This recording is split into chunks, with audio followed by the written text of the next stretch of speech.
Yeah. So, fellas, anybody listening? Did you guys know nothing beats a Jet 2 holiday?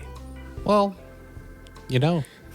for $50 off of your flight, so that's not too bad. No, actually, I did the proper conversion. It's $67.06 per person. So for a family of 4, that's $268.24. Oh, nice. I quite like that. So we could go cause chaos across the planet for a Yes. savings of $44.67? $268.24. Oh, $268.24. I like that. That is a beautiful thing. Remember to fly Jet 2 on your next holiday. Not sponsored, and this is the Shenanigoons podcast. It's chaos in here, and we love it. So, boys, how was your week?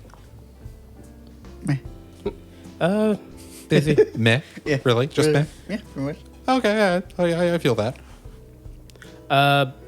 Same old, same old. Go to work, come home, rinse and repeat. Ah, yes. So you're getting to have all the fun. Yes, being an adult is great. Oh, no, being right? an adult and being unemployed is great. Oh, yeah. It's like all the time for your hobbies, but none of the money. Indeed. Especially right now with fucking Magic. Oh, God. $800 already for a soul ring. Or not soul ring, sorry. For the soul stone. And You it's not called it. even goddamn out. Oh yeah, no, I told you. But that's only the one for the one that has Thanos on it. The regular one is about 125, I believe. Oh, lovely. Yeah. It's like But they're then even putting a then- lot of stock into that one being a huge staple, I Well, guess. I mean, if you get the soul ring or the soul stone, sorry, you automatically paid for your collector box because that shit's coming out to almost $800. Yeah, well, minimum. But at least it ain't Avatar collector boxes. That thing's sitting at like, what, 1,400 right now as the time of recording? Jesus. Yeah, pretty much. But I mean, with how they're doing that whole thing, it makes kind of sense. But at the same time, it's like, no. Well, it's like, I want to say most of the sellers that have stock for it, or stock on TCG Player, are like literally 2 parties. I think it's like 2 parties make up the 80% of all collector box sales for that as far as what are listed. And they have that thing priced up into oblivion because scalpers. Yep. Yeah, gotta love it. I don't even think they're doing a serialized card, so it's literally just because it's Avatar. Collector boosters have give you 5 of the LTs. Oh, okay. Well, And then here's the big ooh moment. Booster boxes. If you buy a booster, you get a 1 out of 26 chance of getting the TLE card. oh, okay. So you only get 1 per box. You know what? I'm fine with that in this case because, like, I would like to get some collector boosters for that, but I am not. It's like Final Fantasy. I'm not paying those prices. I'm not paying those prices. Yeah, no. And this has been your Nerd Corner segment about Magic the Gathering. It will return. Be warned. It will occasionally return with just us ranting about pricing for the cards. Honestly, yeah, probably. It's especially with all the sets that are coming out in the near future. It's like Spider-Man, Avatar, Strixhaven, Lorwyn, not to mention whatever Universe Beyond nonsense that they're putting out next year. I hope not, because I really just want them to do a year where it's just within the universe. Oh yeah, that would be lovely, but it's Hasbro, dude. They're gonna get their money however they want to get it. that's true. Oh yeah, especially if they already have some sort of licensing for it. I mean, look at the Brothers War set. It's like they put Transformers in the collector boxes because Hasbro has the license. And So because why not make use of it? Transformers are cool. Yeah, and it's like, who doesn't want to unless play you get hit by Starscream against Godzilla. Urza? You just gotta get the Space Godzilla card. That'd be nice. I still want a full Hatsune Miku set. I mean, they might as well just do it at this point. Yeah, that's true. Give it time, they will. I mean, for crying out loud, it's like their CEO is like, we need to get more women into this game. We should get like fantasy and K-pop. And I'm like, no, not for women. Give me K-pop. I want to run a Blackpink deck. It's like, why not? It's like you have Blackpink going with Twice. Just like head-to-head K-pop Kill decks. for a Twice deck, dude. I swear. Yeah, it's like the women aren't going to be the ones buying the hell out of that. It'll be us. It'll be us nerds. We're going to be like, yes, give me more. Just go old school and start bringing out like a J-Rock sets. Geez. Malice Miser, Duran Gray. Oh, that would be a lot all of the fun, stuff honestly. we grew up with. That's like, I'd be all in for that, too. Although I imagine like a Duran Gray deck would be like so censored that it's like, yo, the imagery. Yeah, it's like they would effectively have to make that one the Duran Gray deck if they ever made cards for it. It's like any Duran Gray musician, anything relating to their songs, stage performances, it would all have to be kind of like in the black color. It would, mandatory, it would have like to be 100%. Like I could see Malice Miser kind of going like between like red and blue a little bit because Malice Miser also still had like Gacked in there. I could Mana. see like maybe even a black and white almost. Honestly, Just yeah, because I like could a see lot it. of their color schemes for a lot of their outfits usually were That, and they always kind of had the gothic look, so the Yeah. chances are it's like vampires, and then Gack played a vampire in Moonchild. yeah, there you go. There you go. Hey, there we are. Okay, now really, that's enough magic talk. For right now. Yeah, because we will be here for like hours. Yeah, it's like it won't end. And Okay, I'm okay, with that. fine. One day we will do a solely Magic the Gathering episode. I will sit here and be a part of that just to make you two happy. Thank you, boo. Okay, but yeah, so like new thing for me, it's like I of course started a credentialing program, so I'm going to be a future educator. Be warned. It's already, this is week 1 and I've already lost about 90% of my free time, so that's a positive.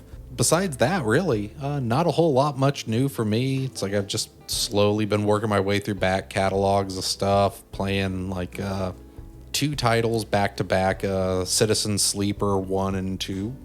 I like them quite a bit. It's like you can kind of do everything in one playthrough on them, but for the most part, it's a lot more tabletop like than video gaming. Oh, okay. Because it's technically dice based. So it's like you have your random number generator give you the dice that you need, and then you have to kind of like meet or exceed specific requirements to do things, gain money, perform jobs, and it's a lot of fun, good narrative. And although I can definitely see it would be an acquired taste for a lot of people because it is not remotely an action to anything. It is highly, highly, highly narrative. But I like it. I'm going to play it again at some point because it's fun. That because you said it's highly narrative. That kind of reminds me of Coffee Talk, A little bit like where that. it's mainly you're literally just reading out a story. I mean, I played it. I remember you suggested it for me, and I played it, and I really liked it. Yeah, I thought it was a good, good but I time. do agree with you. It's definitely a game that, like, if that's not what you're into, you're not gonna like it. Yeah, it's like if you're not in a game for a narrative, then find out if it's going to be a narrative driven and just stay away, because why waste money and time? True. Because it's like I've picked up games before that did not remotely look as advertised or play as advertised, and it was like, well, shit. And they will never be played again.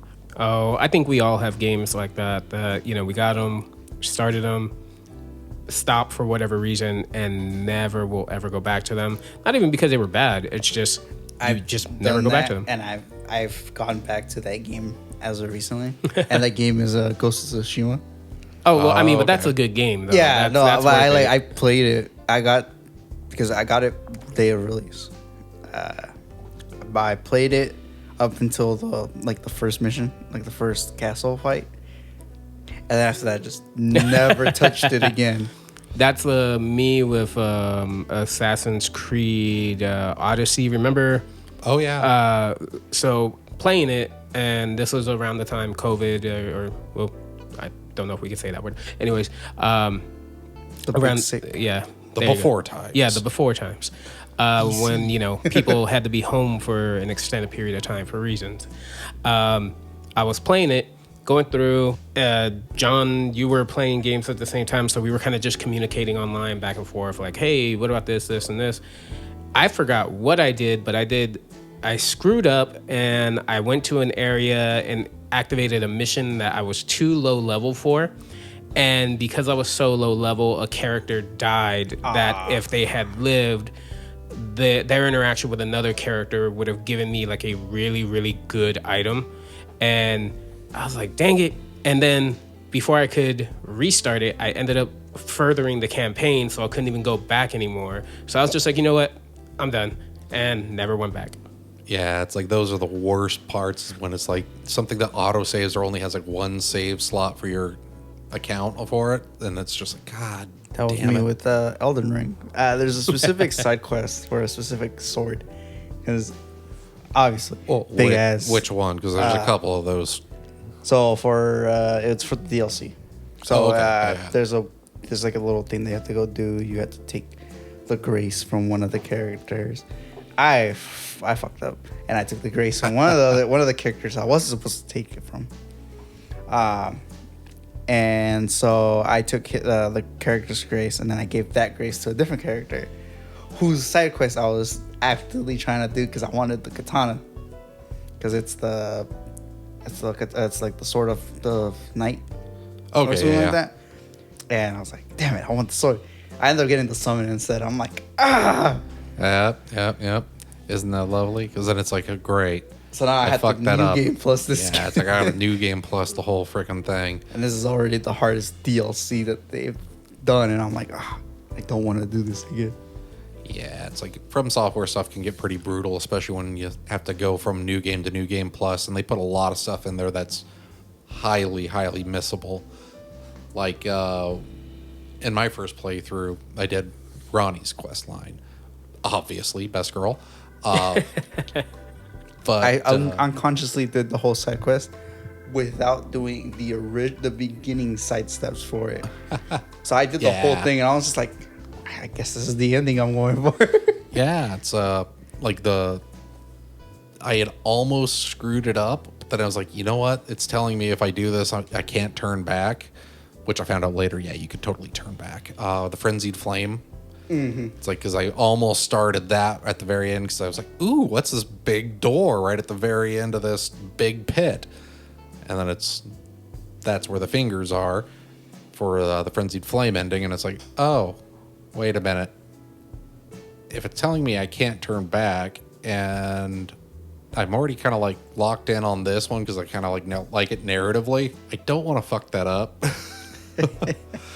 Because I've done that in past From Software games, and so I was like, you know what? I'm not going to bother with that right now. I'll come back and do it later. Never did.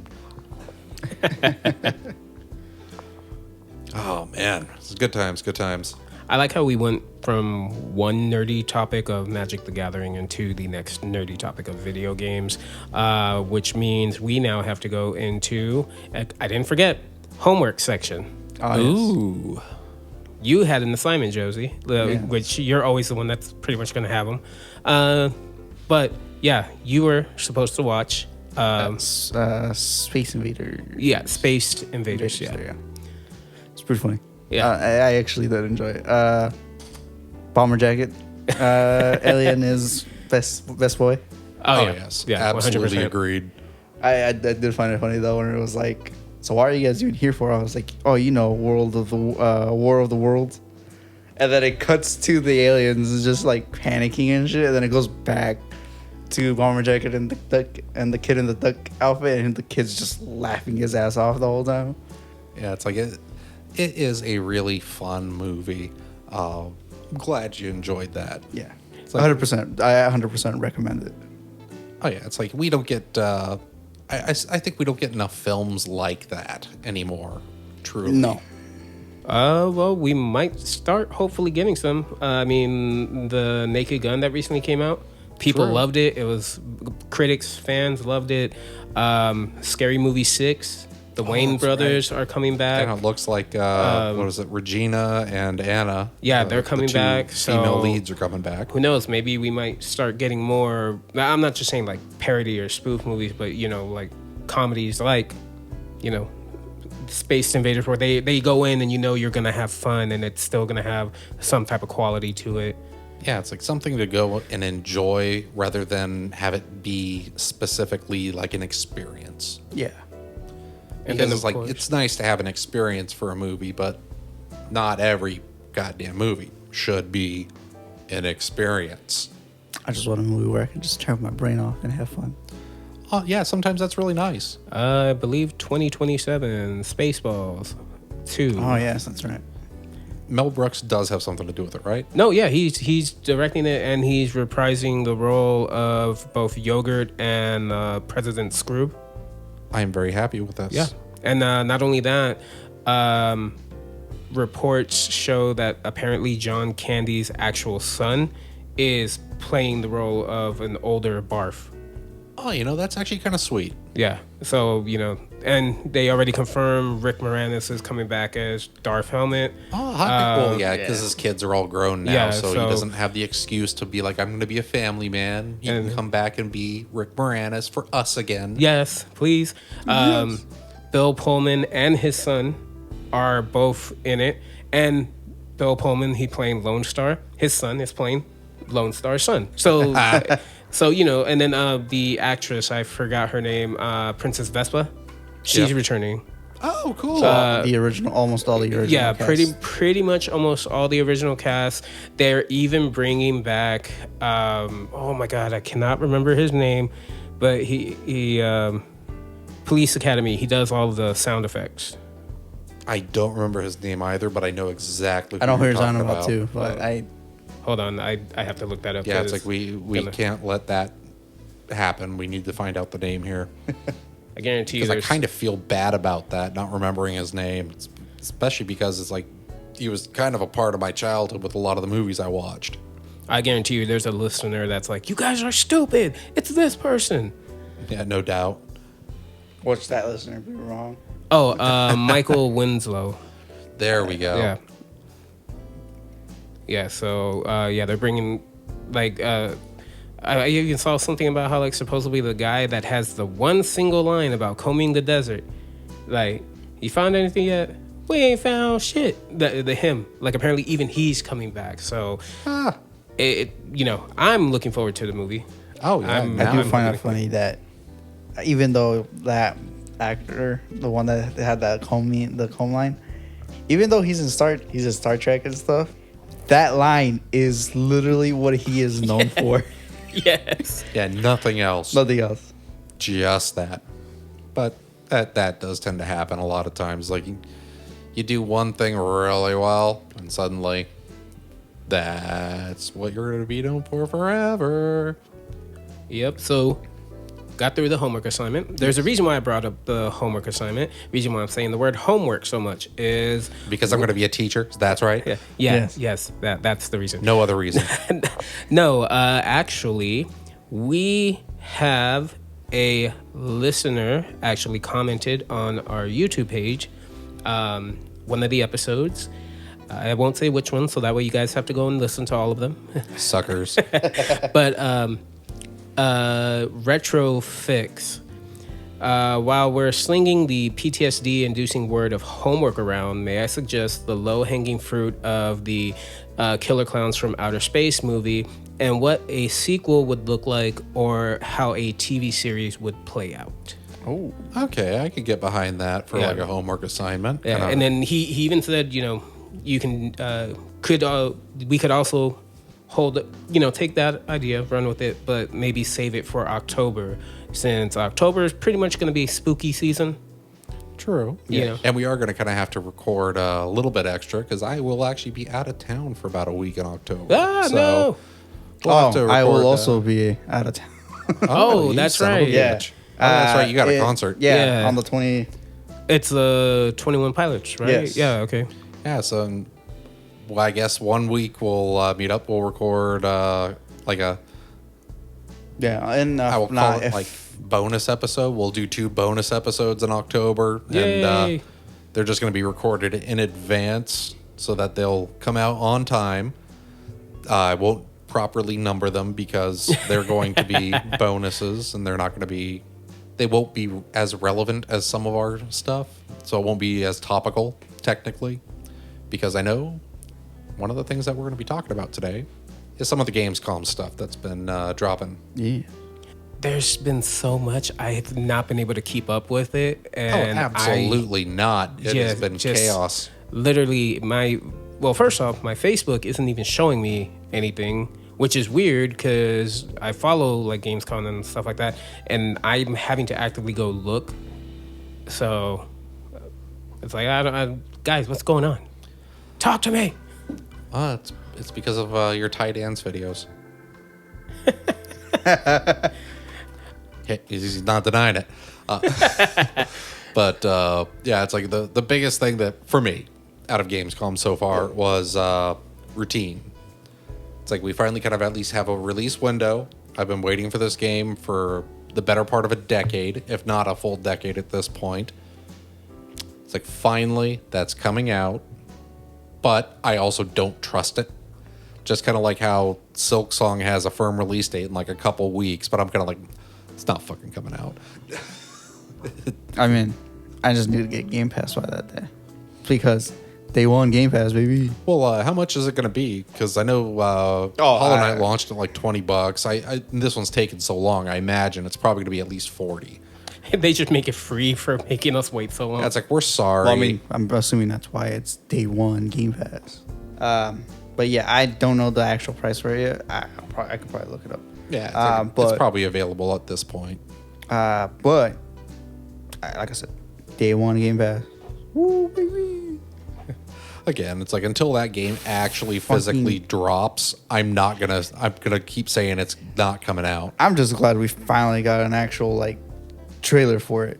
Well, yeah, it's like we have a trailer and a date. Yeah, so, apart from the teaser that was like what, 9 years ago now? Pretty close. And routine, it's like we've had up until pretty recently, we had one trailer which was released, I want to say like 7 or 8 years ago. Yeah. And it's like, okay, now we have kind of at least a window. I do not trust it, but I'm going to hope because it looks really cool and I like space cyberpunk-esque horror things. So it's like right up my alley. It's like it's made for my taste. Please come out. And I do want to play Silk Song, but again, until that thing actually comes out, I'm going to keep beaming on it and saying that it's not actually coming out. It doesn't exist. It's a fake game. It's just the text write-off. Oh, yeah. Just like War of the Worlds, tax write-off. We always come back to that horrible movie. Somehow, some way, War of the Worlds 2025 will become our show's albatross. It's like it'll always be there. It'll be our curse that hangs upon our neck. Okay, so what do we got? What do we got for Gamescom so far? What are some of the showings? I don't want to mind. There's a lot I'm going through, and yeah, it just keeps loading stuff. I don't want to mind things that I really am looking forward to is even though I didn't get to play the game yet. Yeah. Black Myth. Oh yeah, it's like I still need to play Black Myth. I still haven't played Black Myth. The new one just got announced. Oh geez, for yeah. it, and it's supposed to be I think it was like the Reaper God or something like interesting. that. I don't remember the name, and I'm not gonna try to pronounce it. But yeah, that got confirmed, and I'm like, ooh. Still gotta play Wukong though. Well, there's a Story of Seasons game that they decided to announce at Gamescom. I think. Go down a little bit. I see it right there. It's just right below you. Oh yeah. There you go. Grand Bazaar. Huh. It's well, for people who aren't aware, it's like Story of Seasons, and there was another one a long time ago that Story of Seasons broke off from, which were kind of the old school inspirations behind things like Stardew Valley. Nah, bro, it's all about that truck simulator. Oh, it's Harvest Moon. Harvest Moon. There we go. Let's see. A new Prince of Persia is. I wonder if that's going to be kind of following the same type of format as the most recent one, because frankly, that one was really good. See, I wanted to play that one. I still have yet to have a chance to play the new one. Yeah, it's like Man, frankly, NetEase is making another game. it's like it was very good. The biggest thing with it is it was very much a Metroidvania Prince of Persia. Very fun. Liked it a lot. I know it didn't do the greatest, unfortunately. So that's why I'm kind of surprised. And then we got Mechanicus 2. Ooh. Yes, sir. It's like strategy RPG in the Warhammer universe. I am happy with that. And let's see. What do we have here? Is it more Blade and Soul? I know one person who's going to be excited about that. Did you notice how many essentially Genshin looking games are coming? Oh, yeah. Well, they Yeah. kind of blew that market into oblivion with like the gacha thing and the way that they did it, because it's like, oh, you can play a whole Have you like seen that RPG. open world one? Yeah. That's supposed to come out. That's like, yeah, it's supposed to give you. It's supposed to be like anime GTA or some shit like Oh that. no. Prohibist, so it's prohibition with animals. Huh. Okay, now color me interested. Oh, Escape from Dukhov. We need to play that game. Okay, I kind of like that because I know Tarkov had like its moment to shine, and now with basically Tarkov with rubber ducks. Yeah, okay, I'm in. Colored me interested. Oh yes, I will go to bat for that game. Yeah, but like I just said about the Genshin style games, because I was watching, I think it was Day Zero technically. Maximilian dude, he was streaming it. Okay. And at one point in time, like by the third game that, again, kind of looks like Genshin came out, he had to ask the chat like 3 times, didn't we just see this trailer? And, at the end, he like comments about the fact that like, yeah, a lot of them, even though they may be fun, they may be, cool, great. Lots of clones. But yeah, it really is just like cloning a different game. Oh, we just changed the character's hairstyle or clothing or something, but it just looks. And, like they're all the same. It's the same thing that happened with the whole farm sim thing Oh yeah. because of Stardew Valley and Oh, Graveyard Keeper. there you go. Yeah. It's like you started getting a lot more farm sim and farm sim adjacent type titles coming out. I know Almost there's even Nintendo though. Oh yeah, that new one that's coming to Nintendo, but that one has kind of the horror bent to it. So it's a little more Graveyard Keeper, but also a little bit more actual horror instead of funny horror. Yeah.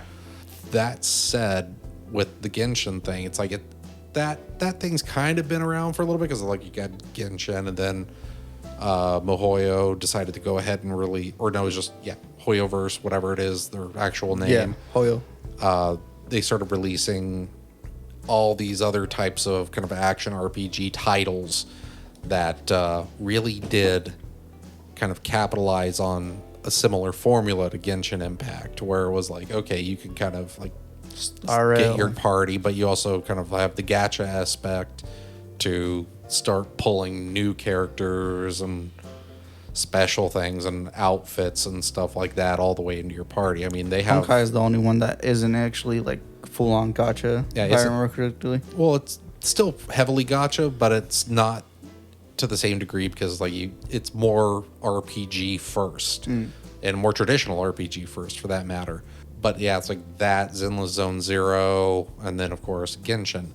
And I'm sure that they probably have something else too, but then it's like you had Wuthering Waves pop up, and then you have like a whole bunch of little knockoff ones. Like I think that there's like Waifu Impact on the PlayStation Store, which is basically like a really stripped down poor man's Genshin, but with just like it's Tower poorly of made, Fate or something like that is also one of the games. Yeah, kind of, sort of. It's like there's lots of little games that are like that now, and I think that that's just kind of a trend that until it stops making money for other people, Yeah.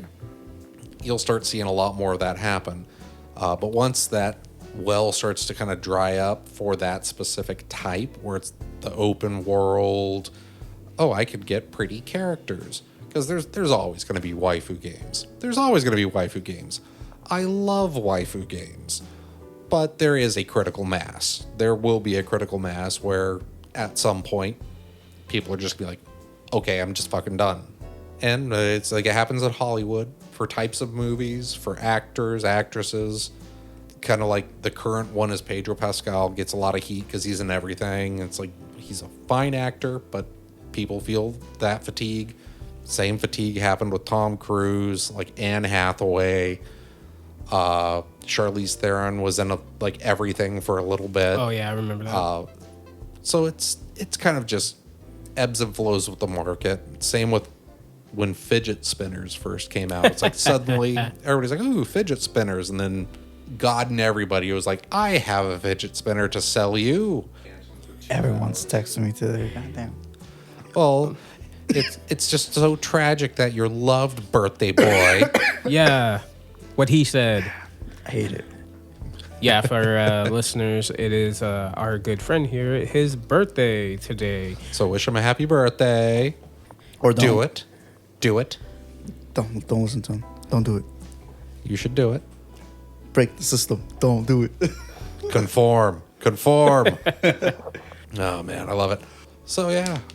Now, with this week's Gamescom going on and us not being able to be there because we're poor. We live in Fresno, which is not Germany. One day we'll go. Yeah, one day we'll go. We'll, like I was saying, over group chat. Now, feds, stop listening. Anybody that works in air travel, stop listening for the next 5 minutes maybe. Anybody who works for the German government, stop listening. Next time when we go, we're going to have to just stow away, sleep in the forest, go to some public pool, shower up, and then go to Gamescom. We'll just spend all our money at Gamescom and on weird German donors, because doner kebabs are awesome, but they're also street food and can be somewhat expensive in Germany. Why does this sound like the setup for Euro Trip 2? Well, I don't know if Maybe, there's a second one, but if there isn't a second one, why does it sound like we just came up with a whole pitch for a sequel? Well, because we're just that good. I've said it before. We should become writers at one point for certain movies. But yeah, it's one thing that we do need to do after doing the Gamescom thing is, of course, we're gonna have to just enjoy some good German beer, and then we're gonna have to stow away again and make our way back over here. It shouldn't be too hard, especially because none of the governments are listening because I told them not to. And that'll be our Gamescom journey that year. Maybe next year, maybe the year after. Who knows? Maybe if we like it enough, we could just stick around. It's Germany will be fine with it. It's it's the Shenanigoons. We like you guys here. Really? Let's go. Oh, yes. I have not looked into our analytics at all. And I probably won't look into our analytics for a while just because, I'll wait till we have more active subscribers. But yeah, it's it'll be interesting to see if suddenly by mentioning the German government and just not listening that they decide to actually start listening. That'd be kind of funny. Yeah, they just offer us housing over there. That'd be lovely. But yeah, it's American and German government, those are all jokes. Don't take them seriously at all. Not going to happen next year around this time. Speaking of analytics, I've recently streamed maybe almost did an 8-hour stream of me just playing Ghost of Tsushima. Yeah. So because I restarted it, I was like, I'll restart and play it and do it on stream. I was looking at my analytics. I have a lot more people in Europe than I do here in America. Well, you also stream at weird fucking hours, yeah, too. that's the main reason. Me, whenever I stream, which is you stream at rare. 4 a.m. That's why. Yeah. Because time. Yeah, it's noon over there. Yeah. Noon or 1 in the afternoon. Yes. But yeah, it's get you them European viewers. Yep. What? Maybe one day. Maybe one day, I'll actually stream again. Maybe. Don't count on it. I'm telling you, we have Power Wash Simulator to play. I gifted you the Warhammer DLC for it. Okay, fine. I'll buy a copy of the game again, and then I'll just get Oh, it's regular on- Xbox Live. I was gonna say, yeah, it's on Game Pass. Yeah, I'm cheap and poor. Ah, yes. I'm going to be a teacher. I don't have money. It's like I won't have money until like I'm done with my first month of actual teaching. I mean, this is California. Could be Yeah, better. that's true. Especially cost of living keeps going up. And you know what else keeps going up? The price of fucking cards. Oh god. And we're back to Magic the Gathering. It'll never stop.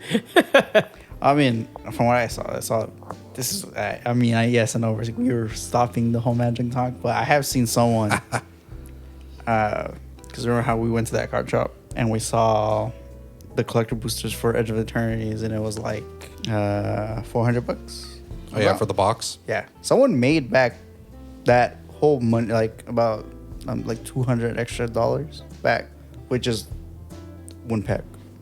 Oh, nice. But I was just like, I don't know if the luck is in our set like that. yeah, not quite like that. We got good pulls, but I don't think we'll get that good of pulls.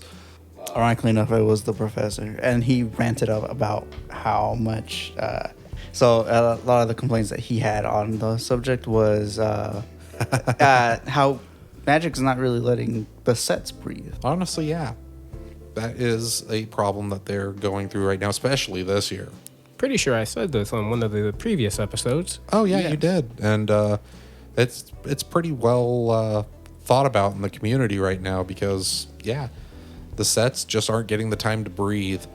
I mean, we've had in the past, 4 months? Or let's just go out one more month from where we are right now. We're going to have 5 sets already by September. Yeah. That's a lot for anybody to keep up with, especially with Universes Beyond being like Yeah, because September, Standard then it's gonna be legal right now. October, and then in November, literally 1 month after Spider-Man comes out, Avatar comes out, Yep. and that's it. And I'm like, dude, Yeah, it's like, and we can't even ask for Christmas gifts because we're too old. Speak for yourself. Oh no, we are definitely too old. No, But you're right. You're right. Our Christmas gifts are vastly different than those types of Christmas gifts. It's like we get the Christmas gifts of like, oh, thank you God, I don't have to buy socks myself. Or thank you, I don't have to worry about my phone bill this month. Yay! Practical gifts. Isn't it a lovely thing?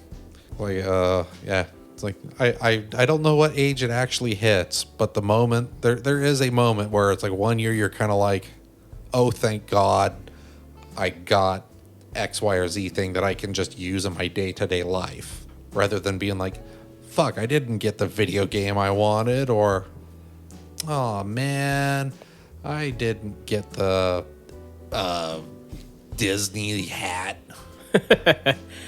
No, just, like, I feel you on useless that. things. I feel you on that. There is a certain age. Like I remember, I can't exactly remember what age.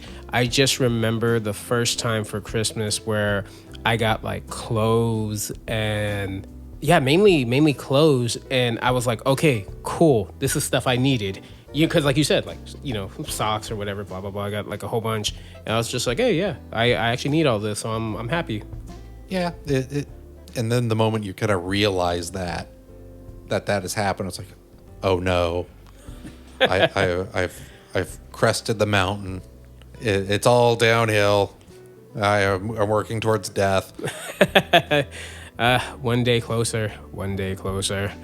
Okay, so one of the things that we were going to be doing today, because this is kind of a non-traditional episode, and hence why we kind of rambled a bit here, is because we're doing Aliens Earth episodes 2 episodes at a time.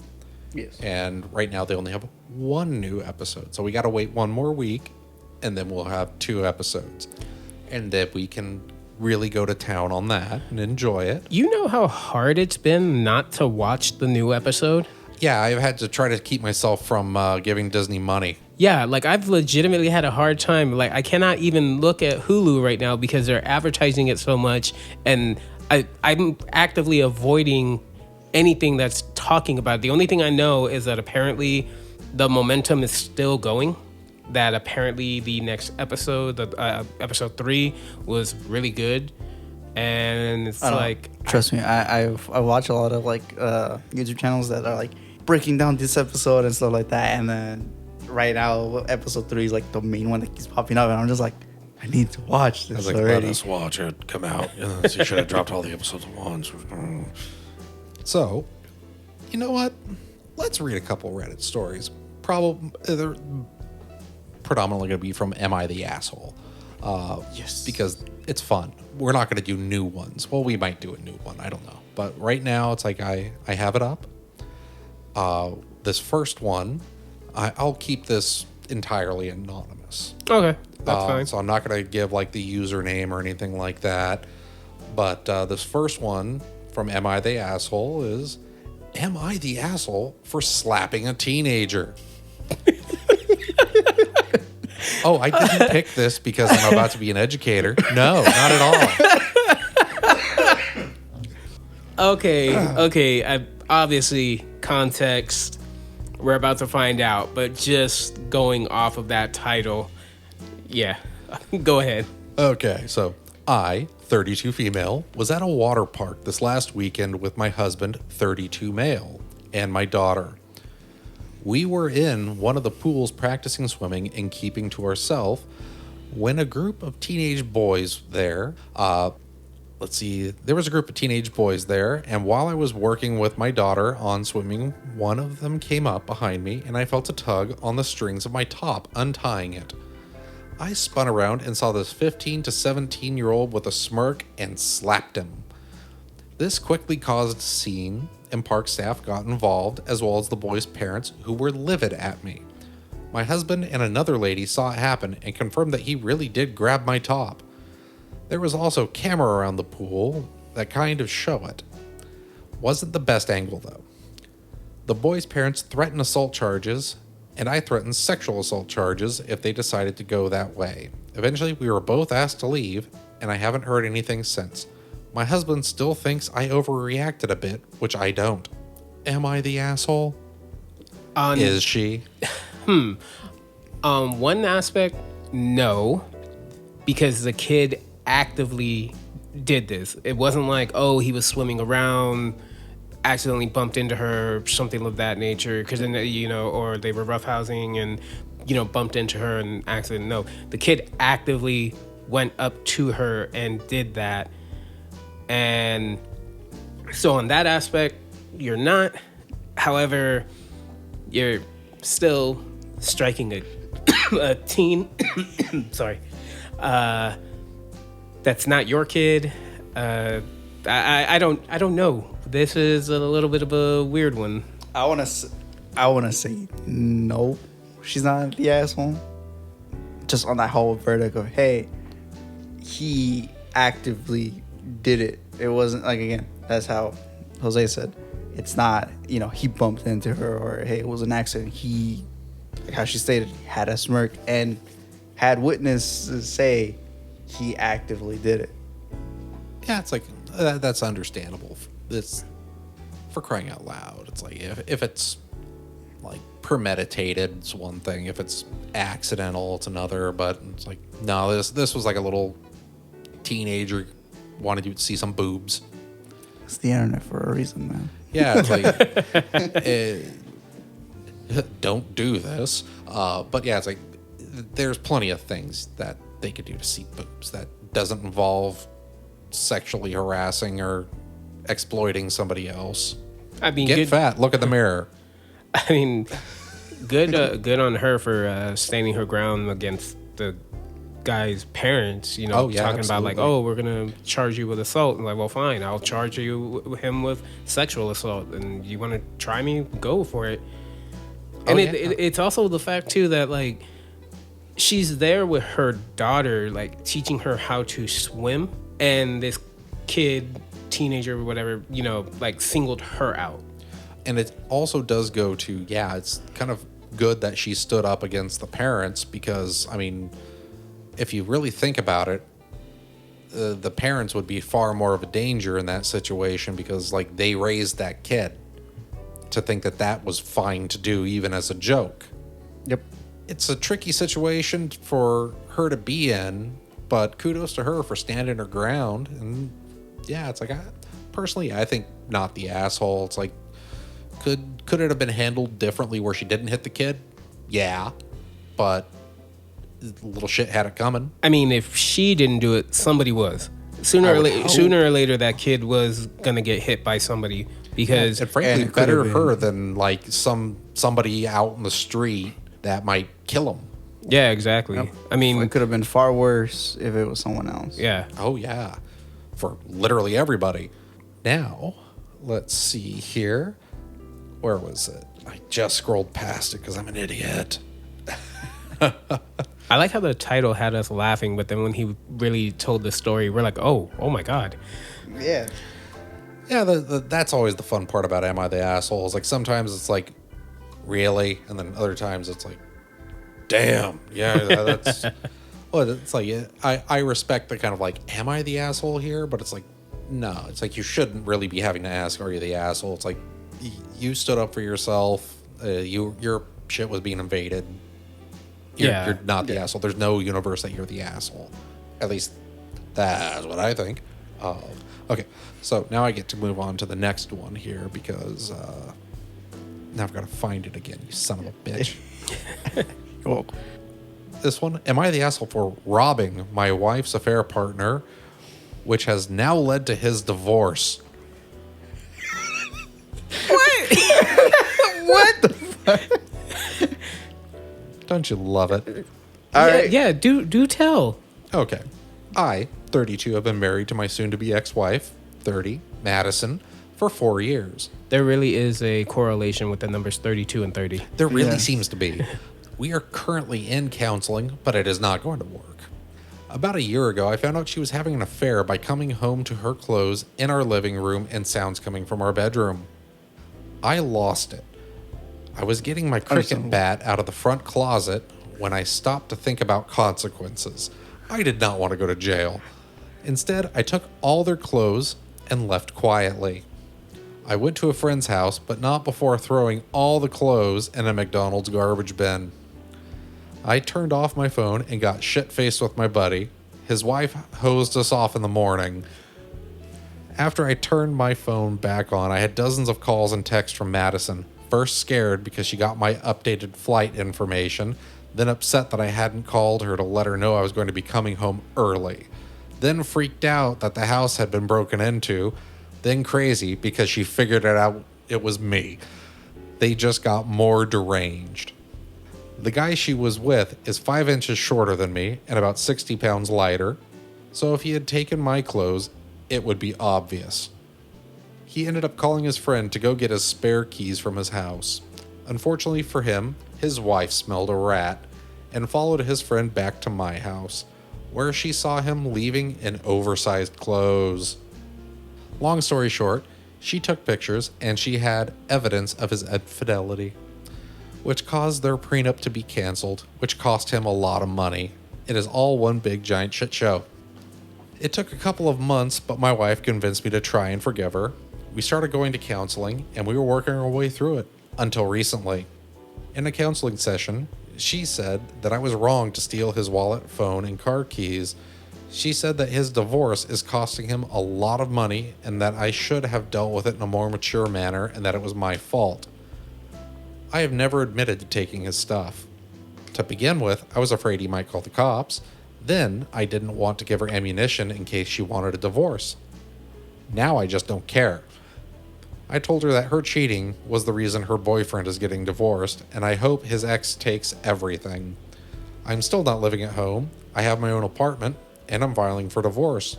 Now that I know how she feels, it is kind of a slap in the face that she is blaming me for this divorce, or for his divorce. So, is he the asshole? Fuck no. No. Wow. That sounds like a good fun time to find out how you're getting a divorce. Like, oh, I guess everybody's gonna have a shitty night. Except yeah. I get to go have fun with my friends. Wow. Yeah, no, I mean, hey, he did actually handle it maturely because think about it. He initially said that he was getting his cricket bat. And then he was like, wait a minute, I don't want to go to jail. And it's like, I don't want to murder. Yeah. So he did the quote unquote mature thing by like stopping himself from doing that. Yeah, granted, took the clothes and threw it away, but I mean, that's like a natural reaction, you know. Well, I mean, don't get me wrong. I'm pretty sure people react differently. Some people lash out. Some people just kind of go silent, you know, leave, claim that they never showed up when they did. But yeah, no, he's definitely no. So far, no assholes. Yeah, surprisingly. Now the fun part is like, go ahead, talk amongst yourselves while I get to the next one because I wanted to make sure that. Why do I imagine that one that he just said? The update is that yeah, they split up and then he got with homie's ex-wife just to like rub it in the face even more. That would be hilarious. Wasn't there a story that we and you like? It was a video that we saw, and we had that theory, and it was later confirmed that they actually got together. Oh God, what? Yeah, we were watching the Smosh, right? Yeah, Smosh cast. I know the story. It was the best friend. The dude's best friend was cheating on his wife with the guy's wife. They didn't know about it, and then once they found out, he told the best friend's wife, and they got closer. Yeah, I remember that. Once they kind of did that whole revenge plot thing, they split. Ex-wife, ex-best friend got together, but they were having a bunch of issues now because of it, and then friend and ex-wife's best friend's ex-wife and the main guy were hanging out more often. And then that whole theory of like, oh, they got together and stuff. I think it got confirmed that they were dating. Okay, this one's gonna be. Ooh. You're gonna hate it. All right. You're gonna hate it. Okay, so it's been cross-posted over to "Am I the Devil?" Ooh, these are spicy. So it comes from "Am I the Asshole?" obviously, but am I the asshole for euthanizing my daughter's emotional support animal for her own sake? Do tell. I wish there was a camera that way you could see our facial reactions to Yeah, that titles like of the. Ooh. Yeah. Oh, okay. Yeah. Wow. Go ahead. Okay, so my daughter recently turned 20. She's been dealing with major depressive disorder, social anxiety, anorexia, body dysmorphic disorder, and 2 autoimmune diseases since she was around 12. I'm very involved in her treatment and obviously wanted her to get better. So when her therapist recommended getting her a dog to register as an ESA, we got her one on her 16th birthday, named Juniper. I generally dislike animals, but it was for my daughter's sake, so I caved. Junie and my daughter grew close, and I have seen a notable difference in her since we got the dog, especially in her sense of independence and self-esteem. 4 years later, my daughter is now a part-time tutor, volunteers with the elderly, and attends school full-time with excellent grades. I'm so proud of how far she's come, and though I realize she has a ways to go, Junie has helped her, and I credit the dog for that immensely. Here's the problem. While my daughter was at school, Junie got out of the house and got hit by a car since we live right in front of a busy street. My wife and I rushed her into the vet and were told that Junie would need surgery, which would cost somewhere in the ballpark of $2,000.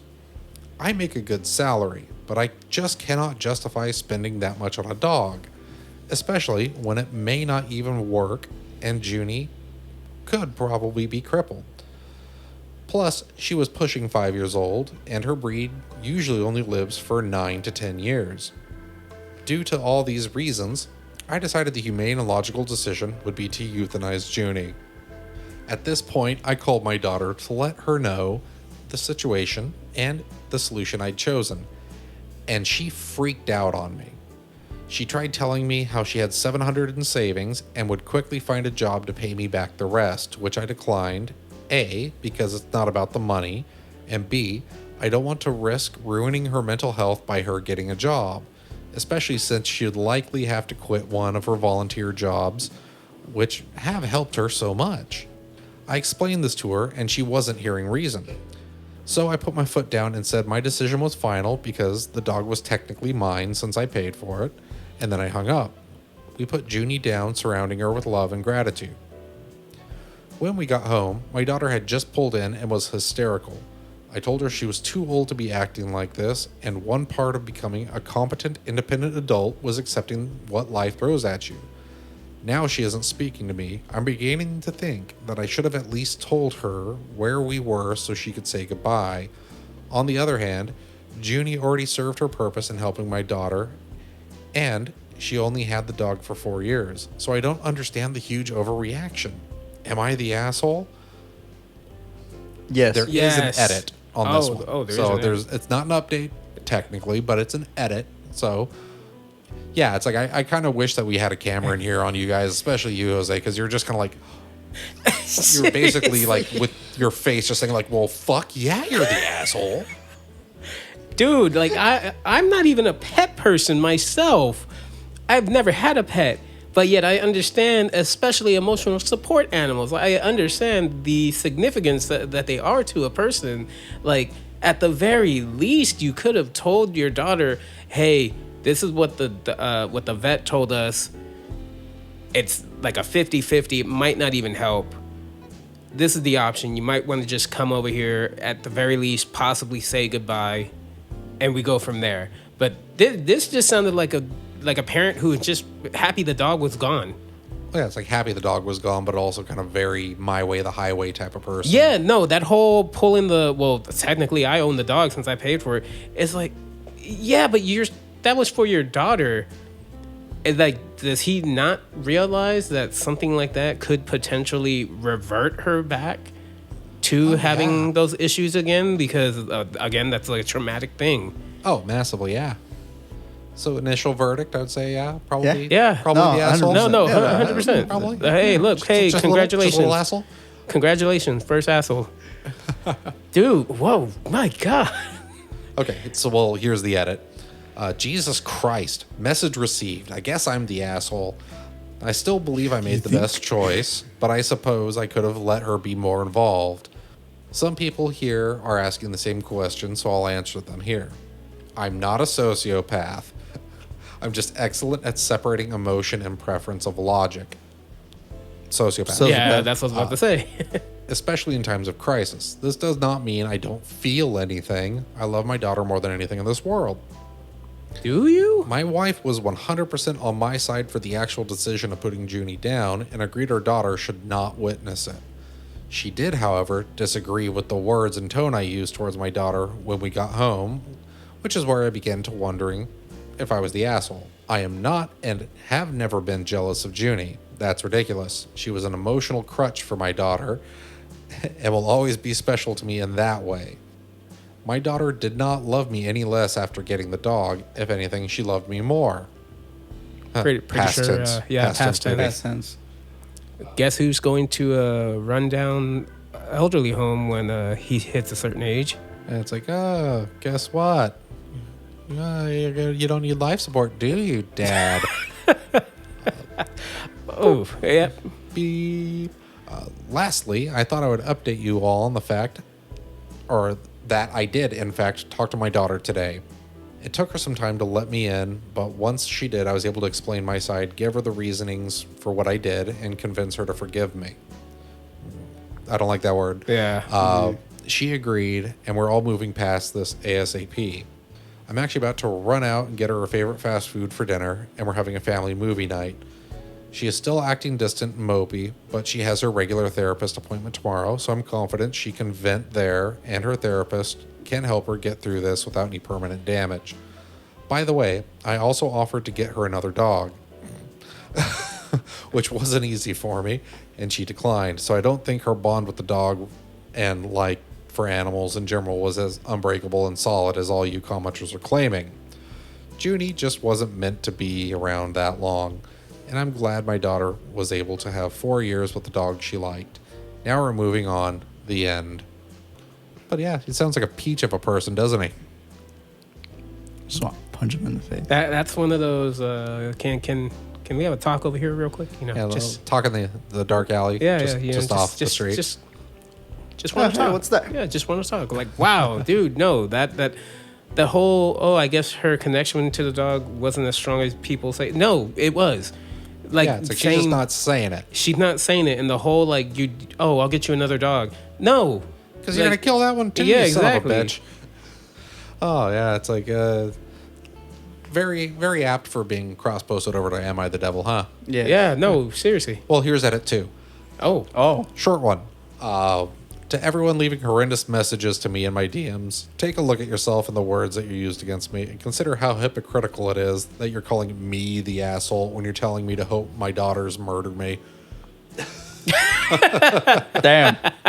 Wow. Well, we I kind of mean- did the same thing there. It's like, no life support for you, old man. Yeah. Yeah. But I mean, Jeez. Uh-huh. Oh, yeah. No, that was definitely that it deserves to be in the Am I the Devil? yeah. And then there is another one coming from Am I the Devil? Oh. And none of these are recent. These are all like a year, Oh, okay. year Okay. plus old. Because it's like I didn't want to pull from the recent one because recent stuff, it's everywhere. A lot of the older stories Yeah. have been kind of buried by this point. So it's like they might feel a little bit fresh to people or kind of ring a little bit of recognition. But yeah, this is the last kind of story that I kind of have prepared here. Also from Am I the Devil, or cross-posted over to Am I the Devil. I hate being a man. It is the source of my problems. And the tag on it, marriage and children. Oh God.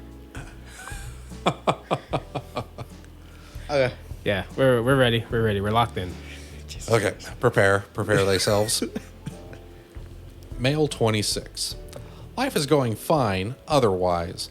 Have a good education and a good job. Have hobbies and interests. Live a functional life. Except I am single and hate being a man. Here is the thing. I have never been in a relationship. In part because it is rigged. Women are the employers. Men are the job seekers. Men have to do all the work and take self-esteem hits. Women can just sit around and twiddle their thumbs and receive offers and valued and worshipped day in and day out for existing. Because of this, men end up having to settle for losing deals, which I have refused. I'm an educated professional who overcame several challenges to get to where I am, who is good with kids and has not slept around because I wanted a life partnership with a special someone. Another educated professional who has not slept around and is also good with kids or something equivalent. I could have had that if I were a woman. But instead, since I'm cursed into being a man, I'm denied that. Rather, I'm expected to be with someone who makes less due to the male provide role, is worse with kids, and has worse domestic skills, and has slept around and given her best years to a bunch of frat guys and now wants a good, stable guy. How am I supposed to be happy in such a relationship knowing I am being exploited? I bring a lot to the table and deserve what I put in. I see the frustration on both of you. I love it. If I were lucky enough to get to be a woman, this would not be a problem. I'd get valued for existing, have a lineup of offers, and could get a man who brings more to the table than I do. I could also easily be the asshole who sleeps around with the hot guys when young and then marries the good stable guy, getting the best of both worlds, while most guys struggle with loneliness in their formative years and are stuck with a losing deal. By the way, I'm having to kind of like not sanitize this, but I'm having to clean up the English because like motherfucker can't spell. Wait, he says he's a educational. Well, he's like an educated professional, but it's like he can't spell losing. Motherfucker, there's one O. Yeah, that's right. If I were a woman, I also would have less trouble finding a job. Could always get someone to take me out when I'm lonely. Would have. Motherfucker, just spell check your shit. Even if you're an idiot, if you're just this fucking stupid, spell check your shit before you post it. You're gonna look like a fucking moron, more so than you already do, and would just be valued and loved more. 5 years ago, I met a woman who was perfect for me in every way. We were perfect for each other. She too was a smart, ambitious person with good values and good with kids. We were foils for each other, but because she was more privileged, she quite likely rejected me. Because unlike conventional wisdom, it is actually women who are more shallow than men. Men care about vibe and fit. Women care more about look, status, money, hypergamy. And since she was an attractive rich white girl, while I was an average-looking, visible minority, middle-class guy, I failed the LMS hypergamy. So she rejected me despite how perfect we were for each other. And no, I didn't like her because of her looks. I liked her because we got along really well and had a lot in common and were just perfect for each other. Meanwhile, I am expected to be willing to date women who earn less, i.e., not family wealth, but rather personal accomplishments, have worse domestic skills, and have slept around because of how rigged life is against men and how shallow women are. I don't really care about looks. Most male friends don't. We just want someone who we vibe with and don't really care as long as she is not obese or deformed or something. Yeah, something. Yes, stare at the ceiling. Stare at the ceiling because I know you can't stand that. Let me see. Not much more to go. You don't have to worry about it too much longer. You don't have to deal with this bullshit. But women are, though, only want attractive, tall, white guys with six-packs and are more shallow when it comes to looks. Are all women like that? No. But enough are to mess the dating market. Leading in many men I know single for years, while women who want to love just find it. Because women don't want love or commitment, they'd rather bang Chad frat guys as long as possible until they can settle for a lonely guy and extract a winning deal. Being a woman is so ridiculously easy, and it is almost comical. Women live in heaven compared to men, and men live in hell compared to women. Women cannot conceptualize suffering and cannot conceptualize not getting into a relationship despite wanting one because they just get a lineup of offers. Being a woman in Western society is the biggest upgrade there is. I'd rather take a non-existent 30% wage gap pay cut to become a woman. I mean, I could just marry up and get it back, lol. And I know some people will say I'm single because of my thoughts. No, that is mistaking cause and effect. While suffering while dating and seeing how rigged life is against men is the reason I developed these thoughts. I see how rigged things are to the care, not core, to the care. I see who red pill, incel, whatever is accurate. Yeah, does that sentence make any fucking sense? No. No. Everyone I know says I am a good person. I have a good career and take care of myself. I have hobbies and interests and a good domestic skills. And I'm good with kids. He might be good with kids, guys. He might be. But because I have the curse of being a man, I am condemned to this life of loneliness and misery. A life I see in many men. The women I know live better lives than the men I know, all else equal. They have easier time finding good jobs. They get paid more. They have an easier love life. They have more rewarding social life. They have a funnier sex life, or funner sex life.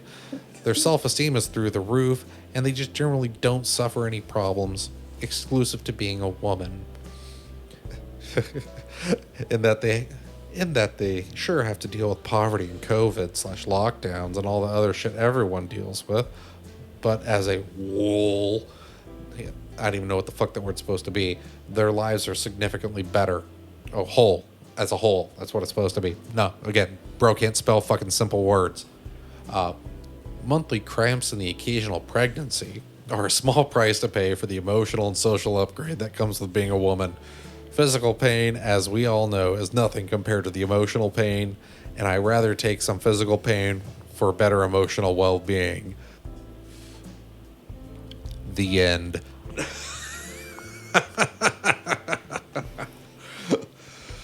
I'm 15 and I'm deep. Oh, I love that. It's like one of the comments from the I'm the devil side of things is, there is so much here, but the occasional pregnancy kills me. Oh, you know, women don't have to deal with much except occasionally going through a traumatic and lengthy physical event that comes with major health risks and then giving birth to a human they are now responsible for. It's whatever. You have to collect your thoughts. Collect your thoughts on that, Am I the Devil? He's got problems. Does he? He got, aside from the spelling issues, he's got problems. Okay, I'm going to say it like this and not meaning to be offensive to anybody, but if that is his mindset, it is 2025. There are certain procedures that can be done that can get that accomplished for him. Oh, yeah. So if he's dead set that it would be a better way of life, by all means, go that route and see if you're telling the truth. Because holy crap, I guarantee this dude don't got no friends. I guarantee you that His girl, friends are people that probably just tolerate his existence around him. Yeah, that girl he spoke about, he probably thought they were a good fit, but instantly she was like, no. He probably immediately caught the vibes of like, I am never fucking this guy. Yeah, exactly. So this is Just dries up like the Sahara the moment he enters the room. that is bad. Here's another comment. Lol, incels are wild.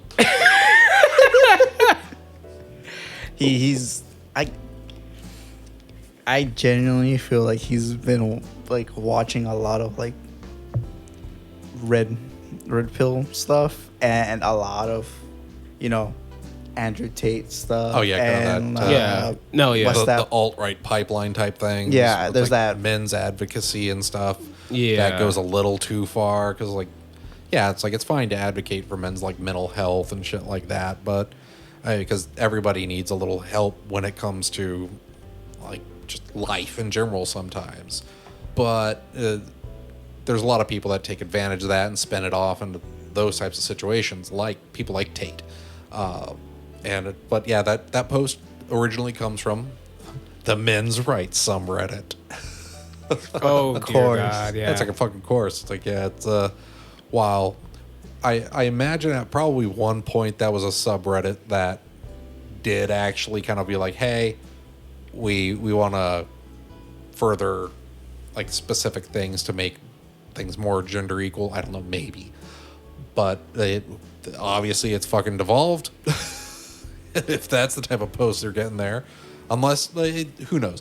It could have very well been a huge troll post. It very, very well could have been a huge troll post where they're just rage baiting for other subreddits. Like, I don't know if it's still around, but like Shit Reddit Says is the subreddit. Where it's like, they were kind of like the anti-woke mob, effectively. But, yeah, that was a special kind of Am I the Devil? It's not even is he the devil or is he an asshole. It's just he's sad. He's sad and lonely, and probably should stay like that. Figure shit out. Yeah, figure stuff out. Because what? No, just no. Yeah, it's like you don't need to be anywhere in like the county near a vagina if you're thinking like that. It's like it's just not going to happen, man. It is not going to happen if you're thinking like that because you don't know their struggles. It's like you might see something. It's like, yeah, there is such a thing as pretty privilege. Yeah, no, But there is. There's not that kind of pretty privilege. It's like women don't just get life handed to them. They have to deal with a lot of shit.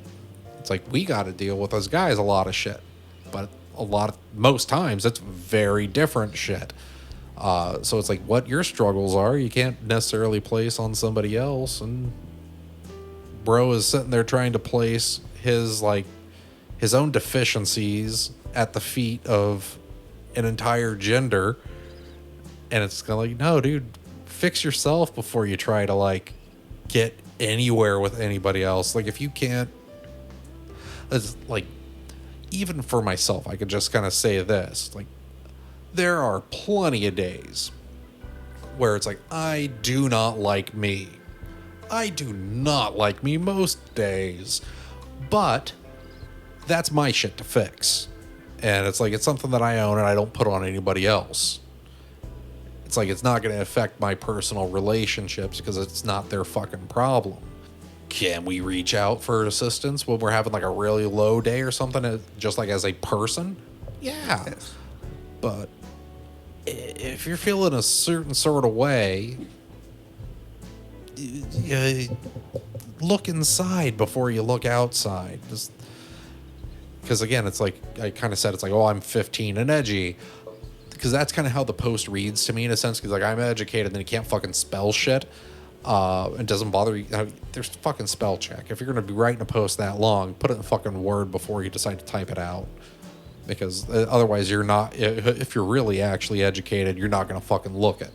And then lots of redundancies. So it's very much kind of, it's almost like a diatribe or manifesto or a rant that he just wants to get off his chest. And it sounds pretty disingenuous, like he doesn't even fucking actually believe it. But he's enough of an asshole to put it out there into the world. At one point, it sounded like he just repeated himself. Oh, absolutely. I think he did it like twice. Yeah, like about twice. Because do you think he's good with kids? No. Hell no. He couldn't even handle a pet rock. Well, I mean, he really wanted us to know that he was fucking good with kids. That said, keep bro away from kids. Because if you're saying I'm really good with kids that many times in one post, I don't want you near an elementary school. Just saying. Just saying.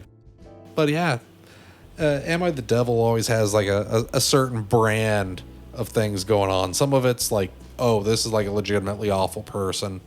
Sometimes it's more or less kind of like, okay, you can't necessarily tell if it's a troll post like this one. Yeah. Or if it's really a person that needs to not breed. Unfortunately, some of them are quite true, and some of these people have probably bred, especially because like that one's 2 years old, so it's right about the rise of, or I'd say the peak popularity for kind of the red pill type of thing, where it was like right at its real kind of crescendo point before. He said he was what, 25, 26? 26. Yeah, let me see. Yeah, 26, male 26. Okay. That is literally a year older than me, dude. Yeah, you're way more well-adjusted than this motherfucker. Yeah, like, I'd like to think that, because I'm much older than that, I like to think that at that age in my life, if you needed to work on stuff, if I needed to work on something for myself, I worked on it for myself. Whether it was me just stopping, sitting down and saying, hey, what's going wrong? Why is it going wrong? Yeah, but having some sort of self-reflective ability. That right there, like that just kind of really shows that, dude, you're young and your mindset is like, come on, grow up. Yeah, that's literally grow up. That's why it's like I really don't believe bro was 26. Like if in fact that is actually a legitimate post. And not something to like rage bait other subreddits like Am I the Devil? If that person's actually 26, then there is a much larger issue at play there for that person. That guy has some shit to work through and would really, really benefit from staying away from women and getting a really good therapist. Yeah. Because otherwise that's just not going to go well for anybody ever. And about the only way he would ever kind of get what he technically wants out of life, he would have to go full trad wife, maybe some sort of like religious sect that of some kind, because it's not fucking realistic. It's like the planet has changed, and on top of that, it's actually, I would even say the planet's changed. It's always been kind of fucking this way. It just hasn't been out in the open, and if bro can't understand that, Times are changing. yeah, it's like, well, he just needs to not reproduce. Please don't reproduce. I beg you. But again, I think the way it's written and how he's expressing himself in there, it's like he's not 26. Yeah. He probably doesn't act. He might have a job, might be like fucking McDonald's or Burger King or something like that. By now, maybe an actual adult, but I think it's probably a teenager that's parroting shit that they hear on podcasts or popular things that they listen to on YouTube at that time. Hopefully they've turned around and got it like a new leaf in line, new little lease. That would be lovely. That would be a good redemption or arc to go from being very apt post for Am I the Devil to maybe some productive member of society who doesn't think relationship is transactional. One would be can lovely, only yeah. hope. One can only hope. Yep, that would be very nice. Although I am also cynical, and I think fuck this guy. He should die alone. I mean, Yeah. ... Okay, no comment? don't just agree with me on air or anything. It's fine. No comment. Okay. But he's right. This will be the last one of these because, of course, I don't want to make the whole episode Reddit stories. No, I got you. Not the whole episode. Most of it. Not the whole. This one will be what, like 5? I believe 5. That's probably like a good number. Yeah, it's like do. I initially kind of planned for 3, but then I was like, you know what? I kind of wanted to do a couple Am I the Devils for The you only guys. reason I put this as a suggestion to do, at least for right now, is because, again, we are waiting for The next episode, Alien. Earth.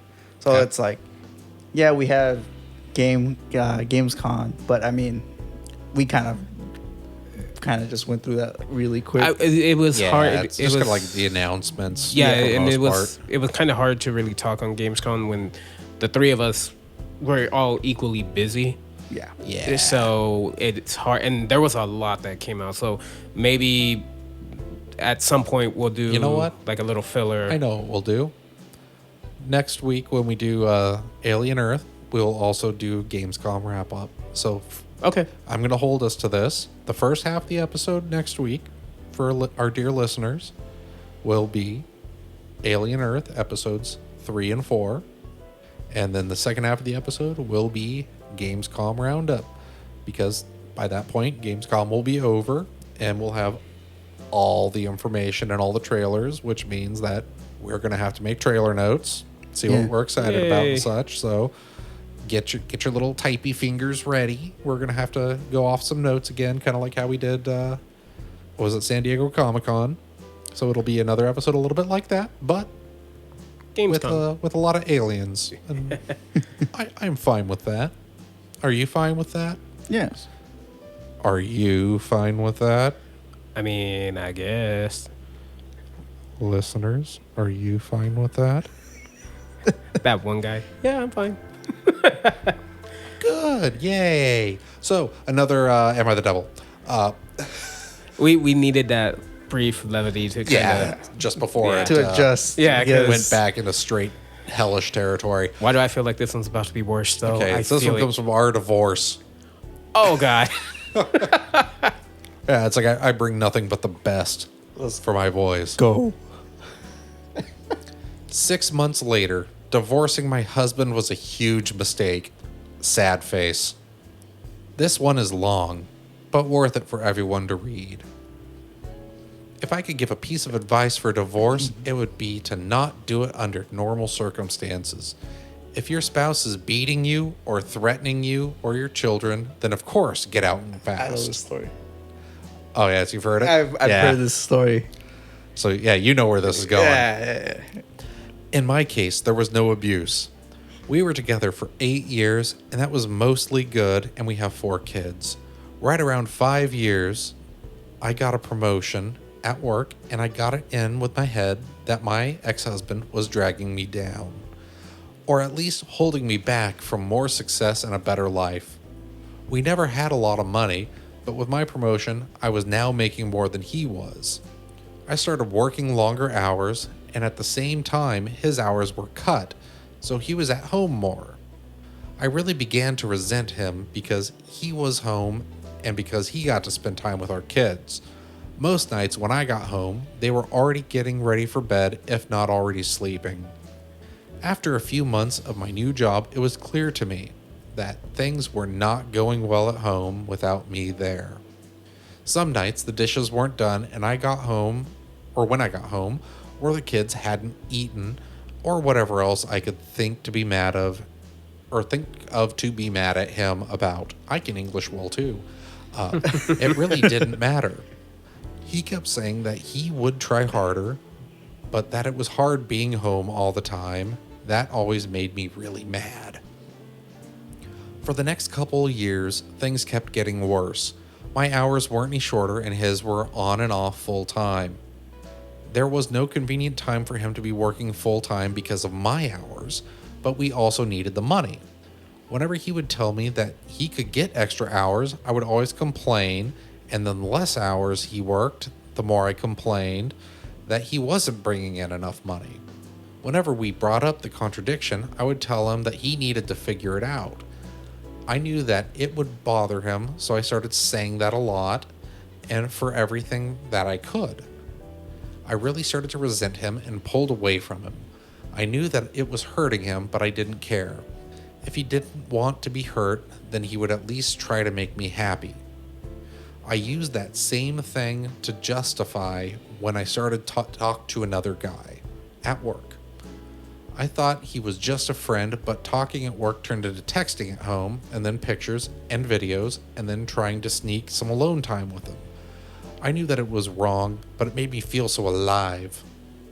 And my husband had not made me feel like that in years. I was tired of being unhappy, and I was doing this for me. The worst was that night when I came home at a reasonable time and found that he had cleaned the whole house, cooked the family dinner, and picked out a movie for all of us to watch together.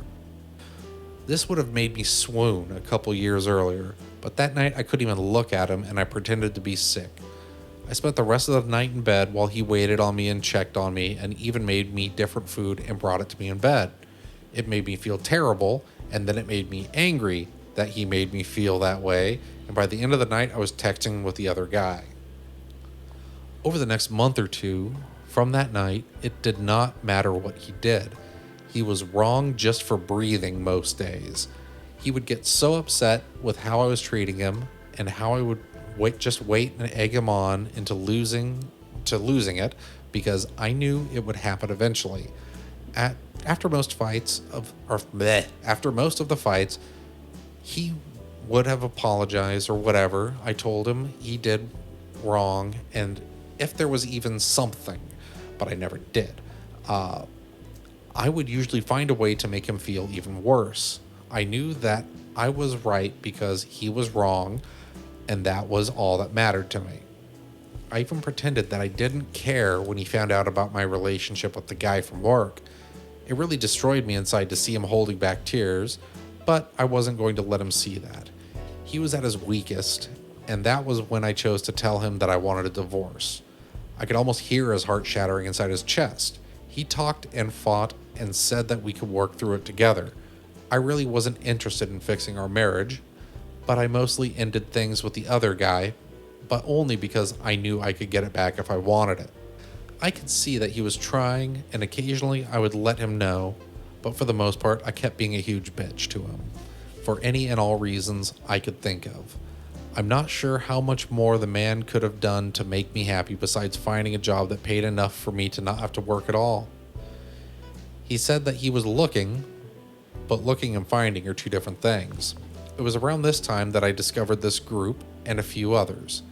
I started posting things about him from my perspective only. And I got so much positive feedback for how I was feeling that I knew I was right. The more I posted, the more validation I got. It wasn't just me who knew that ex-husband wasn't worth keeping around. I had the whole internet telling me how terrible he is.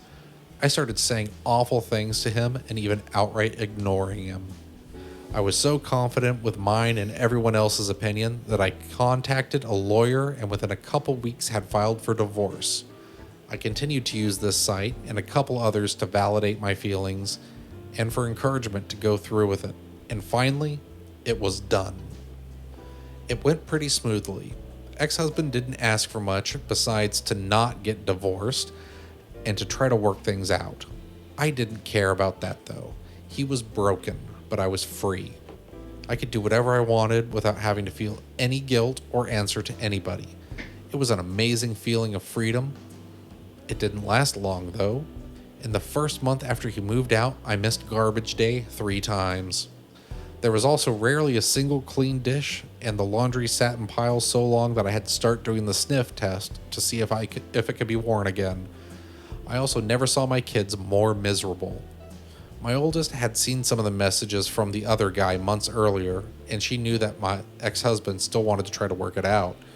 It didn't take her long to stop talking to me at all, except to say that she wanted to go to my ex-husband's house. The others all told me that they wanted to live with my ex-husband too. I did my best to try to make them happy, but I ended up just buying them toys all the time, and the happiness only lasted minutes. I was also having a lot of trouble with work. Being alone, I couldn't work all those extra hours that I was expected to. I finally gave in and started calling ex-husband to watch the kids.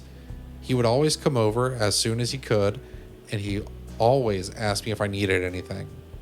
When I would get home, I would find clean dishes and laundry and even some dinner sometimes. He would never say too much after I got home. He would just say to call him if I needed anything and leave. One night, he took the garbage and brought it to the curb because it was garbage night and I forgot again. He always looked so sad when it was time to go. Finally, after a couple months, my friends convinced me to go out on a date. It was for dinner and a movie, and I was excited and hopeful. But at dinner, I started getting a feeling of overwhelming guilt. It got so bad that I ended up not even going to the movie. A week and about 1 million tears later, I was on a therapist's couch. I told her everything that had happened, starting with the promotion that I got at work. She did not agree with me or with any of the encouragement to divorce that I got. I ended up in her office 2 and sometimes 3 times a week. And the more that I talked to prove that I was right, the more that I started to see how wrong I was. It was truly heartbreaking. I didn't know if I cried as much in my whole life as I did the first month in her office.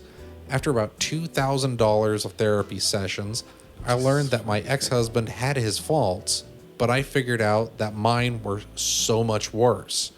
I did so many awful things and said awful things that I wouldn't want to be with him, or wouldn't want to be with me, but he did.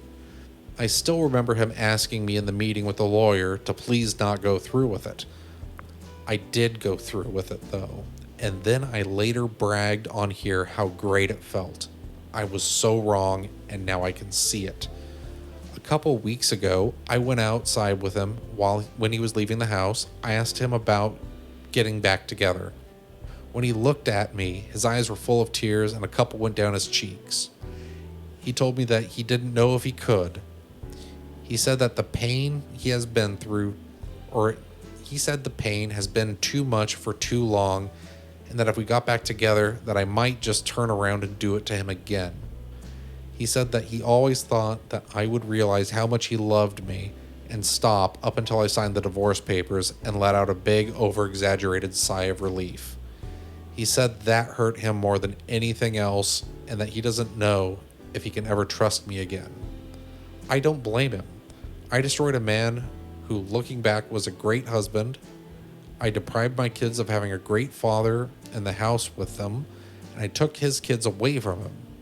And me, the one who pushed for the divorce expecting happiness and a life of freedom, spend all my free time sitting at home or sitting on a therapist's couch. please don't just take the advice of anyone on this site or any other about getting a divorce. If your marriage is bad, look at yourself first and see if you can make changes. This is advice for men and women. Getting divorced is not fun. Being divorced is not fun. And seeing your husband broken and your children never happy because of your actions is the most painful experience I can imagine. I wish all of you well and hope that you will give your marriages a second chance. Wow. I believe there's a term called jumping the shark. She didn't just jump the shark, she jumped the whole ocean. But yeah, it's like she kind of went a little too extreme. And I am happy that this isn't a post of like, oh, am I the asshole type of situation. It's like she knows she's the asshole. But yeah, of course, like the actions that all led up to it are what gave it the am I the devil status. The one thing that I can personally give her some credit for in this situation is that at the very least now she is aware that, oh, I'm fucked up. It's like, sure, he might have his own issues, but I'm the one who's fucked up in this, and I'm the one who fucked up. And kind of fucked up by being or surrounding herself in that echo chamber of effectively yes men. And that does tend to happen a lot online. That's one of the reasons that I think that this story, more than a lot of them, is actually very relevant, because a lot of people do set themselves up in like yes men chambers, echo chambers, where it's like we all share the same ideal. And yeah, Reddit is notorious for saying like, lawyer up, go to the gym, leave. So yeah, it's highly on the divorce train. It's a meme on Reddit, for crying out loud. They even bastardize it like Jim the lawyer. Maybe just maybe she should meet up with the guy from the last story. They sound like they'd be a match made in hell, but you know. Oh, wouldn't that be the ticket? Yeah. It's like she ends up like years down the line, meets our favorite incel, and it's just this glorious romance, candlelight, right by like fucking Pokemon themed candles. Milady, get the hat tip with his little fingerless gloves. Showed up on the date in Heelys. That's the only way to show up on a date, honestly. You're damaged goods. No, yeah, that just in some ways is like you kind of feel bad for her, partially because it's like this really sounds like had you maybe had a conversation with your husband or your now ex-husband Or anybody else. or maybe you're already going to you're now going to a therapist. Maybe if you had done that first, like, and it is a sad thing that there's a lot of people that this does happen to. Like you hear stories, you see it on TV where one person doesn't feel like they're being appreciated or valued, so you know, attention goes elsewhere. Yeah, it's like instead of addressing the goddamn issue. Yeah, and this definitely seems like had she just said, hey, we need to talk. This is how I'm feeling. Let's see if we could get some help. I mean, because it looked like from everything she said, and again, you're right. For all we know, her ex-husband could have had his own issues, his own problems. But it sounded like he was rather supportive of her. And, you know, Well, yeah, it's like what it really kind of comes down to, I personally think, is he was in the relationship. She removed herself from the relationship and then resented him for that. yeah. And yeah, despite like professionally him having issues at that particular time, like lower hours at work, having to spend more time at home, not earning as much as her, so she just started to resent X, Y, Z, just down the list. And instead of kind of coming at it from a place of, oh, this is A, temporary, and B, this helps me out, so I don't have to deal with this. It's like, sure, you might have to work longer hours, or you might just be working longer hours, but it's like you chose to A, go outside your marriage, B, you decided to put all of your decisions, bad and good, for that were bad or good for yourself and your marriage, like saying that he's at fault for all of them. She needed to not be in that marriage. Even like the whole "do you want to get back together" type thing at the very end, where it's like you could tell that the husband's kind of broken by that point. Yeah, it's kind of like, okay, she still kind of wants that safety net there. And she knows that he was a good dude that she obviously can get along with and that does a good job as a husband. But again, personally, I don't think that she needs to be in that type of relationship right now with anybody. Well, and right now, this is like 7 years later. Yeah. But at that particular time, I'd say don't be in a relationship with anybody. Work on your shit, because you've got problems. It's like you got problems. Your therapist is helping you fix them, but not only you got that, problems. It's like if someone's existence is pissing you off, even if you're kind of like having the internet echo your sentiment and be like, oh yeah, kind of fueling it. It's like if someone's existence gets on your nerves, you don't need to be around them.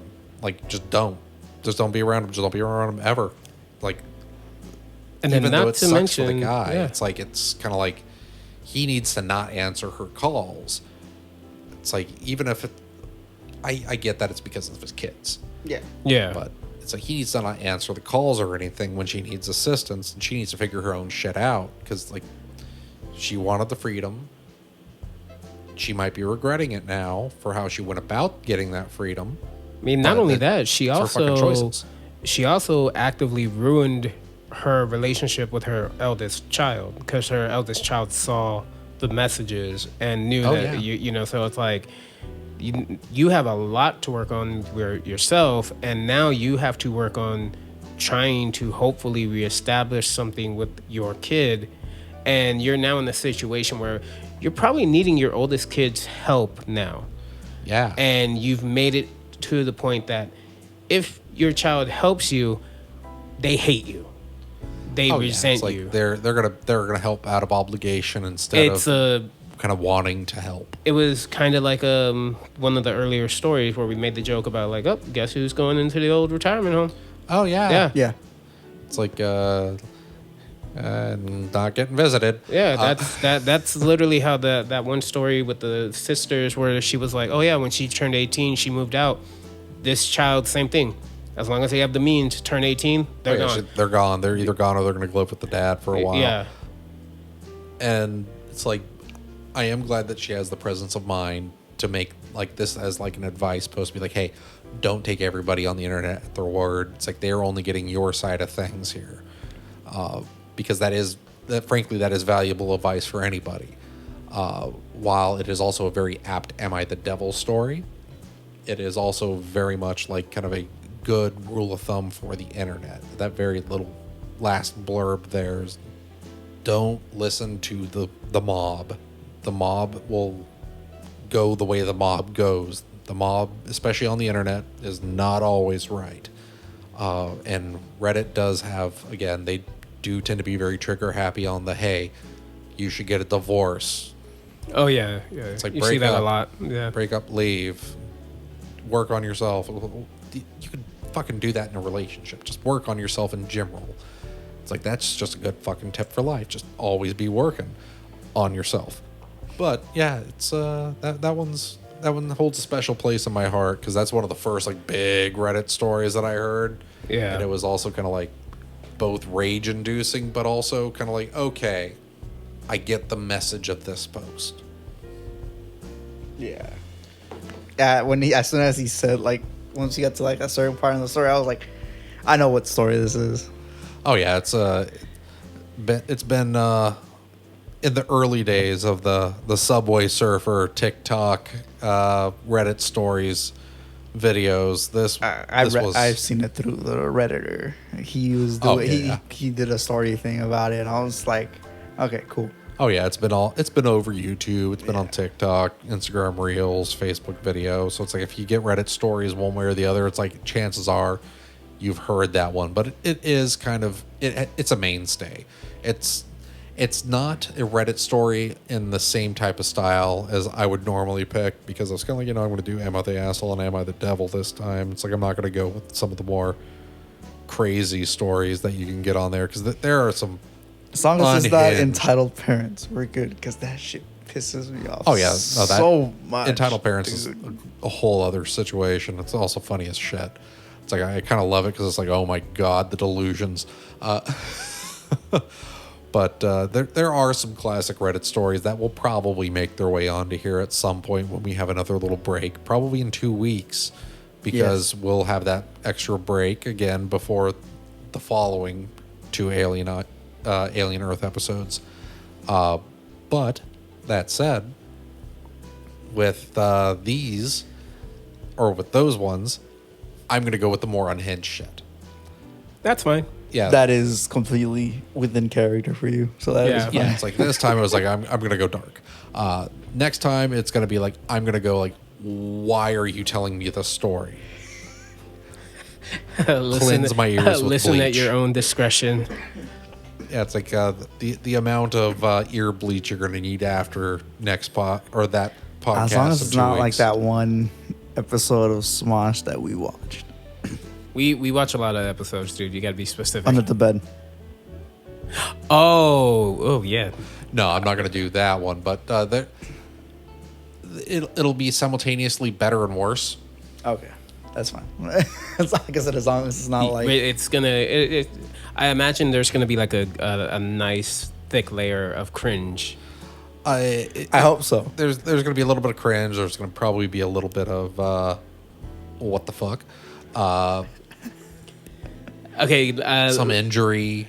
I will like say, including arms. I will say then, let's whenever we do like Reddit stories, let's keep it to 5, because all those 5, like funny enough, they built up, and then the last one was just Kind of the crescendo. Yeah. It was the peak that also kind of had like a good bit of advice. Yeah, so let's make it like, unless we do like a special Reddit only episode, like just 5. Just keep it at 5. Yeah. Yeah, I could make something like that happen. Yeah. But yeah, that was a fun little trip into the Reddit hole. Next trip to the Reddit hole is going to involve some broken limbs, probably a certain piece of candy, and at least a couple other things. It's like some of it's going to come from Ask Reddit, some of it's going to be stories from other subreddits. But yeah, so it'll be a fun time in 2 weeks. Yeah, bring a bucket. I know he's not kidding when he says that. Yeah, so I know. we will have buckets at the ready. And I might even throw in a couple green texts from 4chan. I don't know. I'll find out. Oh dear God. Yeah, I am an old school 4chaner back from like the old days when it was first around. I stopped doing that right about just shortly after Anonymous became a thing. Yeah. As like the hacking group, air quotes. And there are so many stories. So many. And most of them are so awful. And I love it. Yeah. That is a. And there's also some stories that, if they have validity, would, if they got picked up, be very hyper newsworthy. But that's neither here nor there. So, I'm going to close out my portion of this by saying I really want Routine to finally come the fuck out. Back to Gamescom shit. It's not going to come out. Yeah, it's never going to come out. I really want it to. It's never coming not out. Because it's supposed to be like, I think Q4 this year. Yeah, quarter 4. It's not going to fucking happen. It's going to get delayed again. Then we're not going to get another fucking word out of it for another 2 years. It's going to happen. I don't want it to happen. It's going to happen.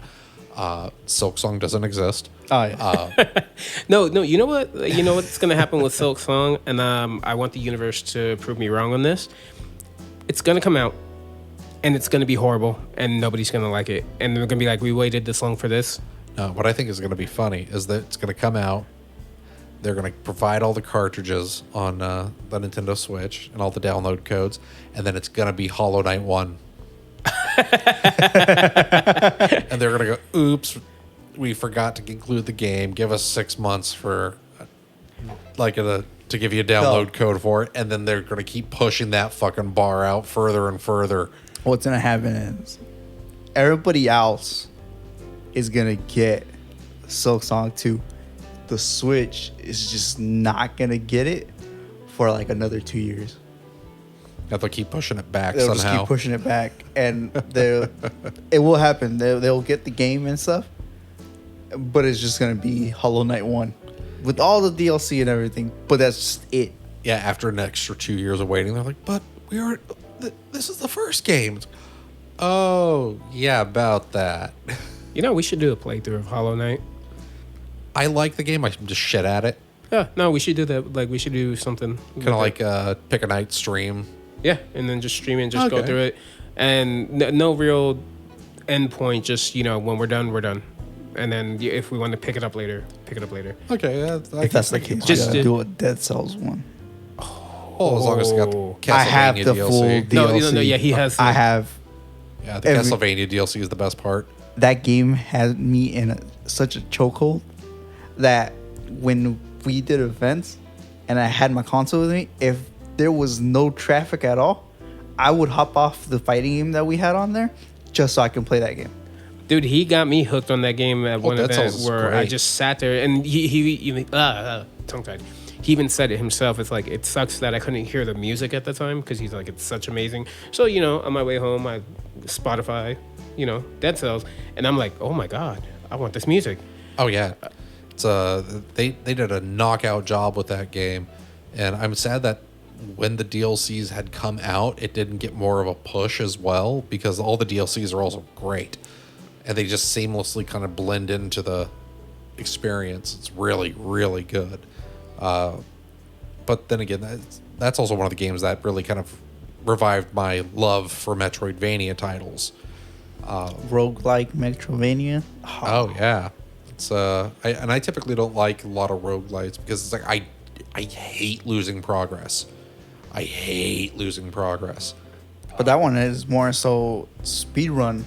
Yeah. It's a speedrun game, and it's not massively. just one of those where it's like, oh, I died, I lose the thing. It's like, yeah, you change up, now your map changed up. Now you have either a new strategy you can run so you can get a faster time. Because if you finish that certain stage within 2 minutes, or hey, you say, fuck it, I'm just going to kill everything, you get rewarded for either or. There is no downside to, oh, I wasn't fast enough, I'm not getting anything. It's like, no, if you don't get hit and kill everything, you get a reward for it. Yeah, it's like the game kind of has a little something for everybody, and that's one of the things that a lot of roguelites don't do. Roguelikes and roguelites, both genres typically tend to just be for like a hardcore experience, but Dead Cells kind of brought it around to be able to, like, okay, everybody can kind of have a little something for fun in this. Like, you get a different experience every time. There's all kinds of different methods for how to get additional things, and on top of that, there is even like the effect of the currency that carries over should you get it. Yep. So you can kind of get little modifiers and such here and there to increase X, Y, or Z thing, and it's a lot of fun. There's a lot to do, but it also made me buy a lot more Metroidvanias. A lot more. And I spent so much time on Metroidvania titles in this past year that in some ways it's good that I'm starting this program because I need to not spend that much goddamn time playing Metroidvania games. It's like I already spend more than enough time playing things like Stardew Valley that it's like I need to take a step back. I need to not be doing that in every free moment that I have.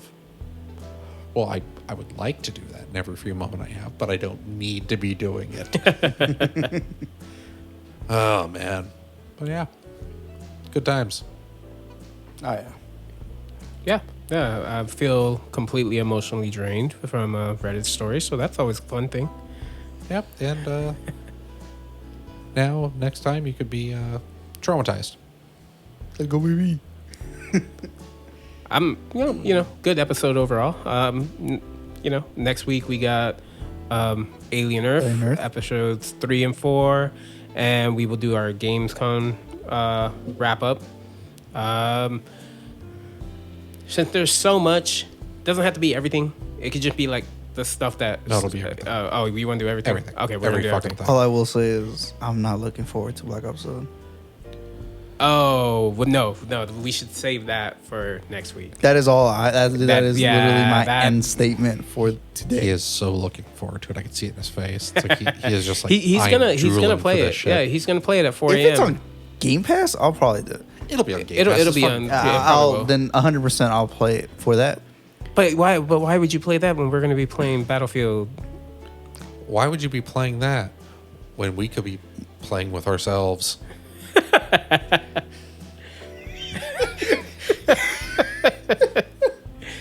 I don't know, but I was like hoping for you to just hit the stop record right after that. I haven't said my catchphrase yet. What you're hitting us with the hard facts. I like that. Yeah. But yeah, get fucked.